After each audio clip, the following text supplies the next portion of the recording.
আমাদের বিপ্লবের পরে অর্থাৎ 5 আগস্টের পরে ডক্টর ইউনূস যখন ক্ষমতায় এসেছিল, বাংলার সকল মানুষগুলো ডক্টর ইউনূসকে সানন্দে গ্রহণ করেছে, তাকে সাধুবাদ জানিয়েছে। আজকে ডক্টর ইউনূসকে নিয়েও বিভিন্ন মানুষ কথা বলতে সাহস পায়, বিভিন্ন মানুষ কথা বলে, দ্বিধাবোধ করে না। তার কয়েকটি প্রেক্ষাপট রয়েছে, তার মধ্যে অন্যতম একটি প্রেক্ষাপট হচ্ছে, অন্যতম একটি কারণ হচ্ছে নারী সংস্কারক বিষয়ক যেই দায়িত্ব যেই সমস্ত নারীদেরকে দেওয়া হয়েছে, তারা এমন 10টি পয়েন্ট সেখানে তুলে ধরেছেন যেটা ইসলামের সাথে সরাসরি সাংঘর্ষিক, কোরআনের সাথে সরাসরি সাংঘর্ষিক। আল্লাহর আইনকে বৃদ্ধাঙ্গুলি দেখার মতন এরকম অসংখ্য অগণিত বক্তব্য তারা তুলে ধরেছেন এবং তারা সংস্কার করার ব্যাপারে দাবি করেছেন। বাংলার প্রতিটি মুসলমান, প্রতিটি মানুষ, কি হিন্দু, কি খ্রিস্টান, কি বৌদ্ধ, কি মুসলমান, সকলেই তাদের বক্তব্যকে ঘৃণা ভরে ধিক্কার দিয়েছে এবং তারা সে বক্তব্যকে ডাস্টবিনে ফেলে দিয়েছে। এই নারীবাদী সমাজ তারা কি চায়? তারা চায় এই সুন্দর, শান্ত, নিরিবিলি, সুশৃঙ্খল বাংলাদেশকে একটি পশ্চিমা রাষ্ট্রে, পশ্চিমা কালচারে তারা তৈরি করতে। নাউজুবিল্লাহ। আমার বাংলার প্রতিটি ঘরের মায়েরা তারা পর্দা করাকে বেশি পছন্দ করে, হিজাব পরাকে তারা বেশি পছন্দ করে, হাত মোজা, পা মোজা, তারা গোটা শরীর পুঙ্খানুপুঙ্খানুভাবে ঢেকে রাখাকেই তারা বেশি পছন্দ করে।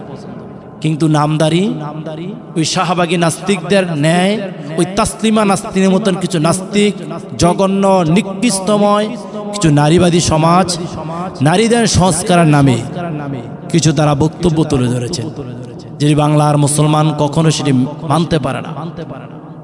আমি আল্লামা ডক্টর সৈয়দ মোহাম্মদ এনায়েতুল্লাহ আব্বাসীর সুরের সাথে সুর মিলে বলি, তিনি তাদেরকে বলেছেন 12 বাতারি।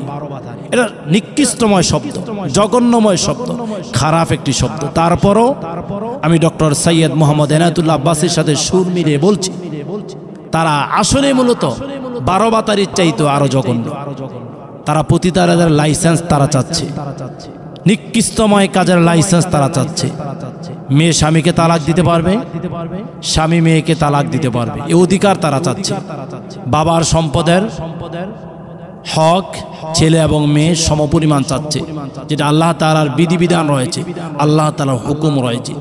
এরকম অসংখ্য অগণিত কোরআন বিরোধী, ইসলাম বিরোধী, ইসলামী হুকুমাত বিরোধী, ইসলামী কালচার বিরোধী অসংখ্য অগণিত সংস্কার তারা চাচ্ছে।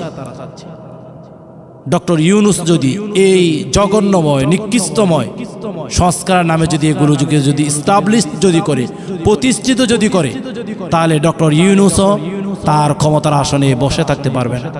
যেমনিভাবে আমরা 1 দিন নয়, 2 দিন নয়, 3 দিন নয়, একাধারা 36 দিন মাঠে ঘাটে রক্ত ক্ষয় করে, মাথার ঘাম পায়ে ফেলে যে আমরা স্বৈরাচারকে বাংলাদেশ থেকে বিদায় করেছি, তাদেরকে আমরা দূরে সরিয়ে দিয়েছি।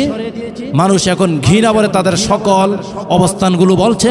ঠিক এইরকম নারী সমাজ যারা আজকে এই সংস্কার নামে বাংলার মুসলমানদের উপরে এই জঘন্য কাজ চাপিয়ে দিতে চাচ্ছে, তাদেরকে আমরা ঘৃণা ভরে তাদেরকে স্মরণ করব।